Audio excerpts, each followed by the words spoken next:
Hello students, my name is SHAINA Gupta and I am an assistant professor in RPIIT Medical and Technical Campus. Today we are going to discuss about topic approaches for the HR audit. There are basically 5 approaches to the HR audit. First is comparative approach, second is outside authority approach, third is statistical approach, fourth, compliance approach, and last is MBO approach, management by objective approach. The auditor has a choice to choose any of the approach from among these 5 approaches for the evaluation purpose. So let's start one by one. First one is comparative approach. Auditors identify another company as a model. Result of their organizations are compared with those model companies. Basically, in this approach, the HR auditors identify the one company and make it the model company, and the results obtained of the organization under audit are compared with it.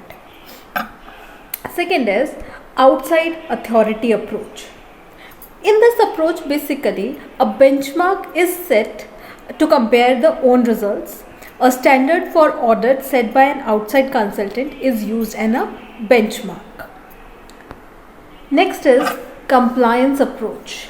Now, what is the compliance approach? Basically, in this approach, the auditors make a review of past actions to determine to see whether those activities are in compliance with the legal provisions and in accordance with the policies and procedures of the company.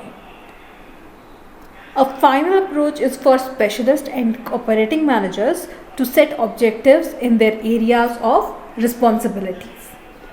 Next is management by objective approach, MBO approach. Under this particular approach, a specific targets are fixed. The performance is measured against these targets. The auditors conduct the survey of the actual performance and compare with the goal sets.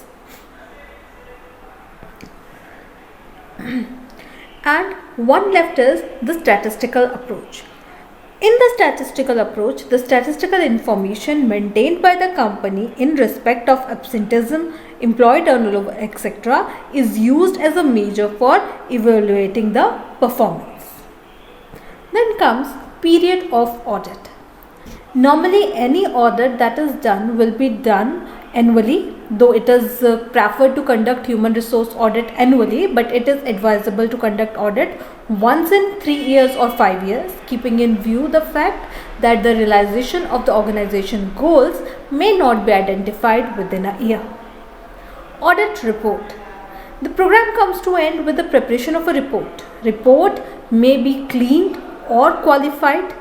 It is qualified if HR performance contains gaps for which remedies are suggested.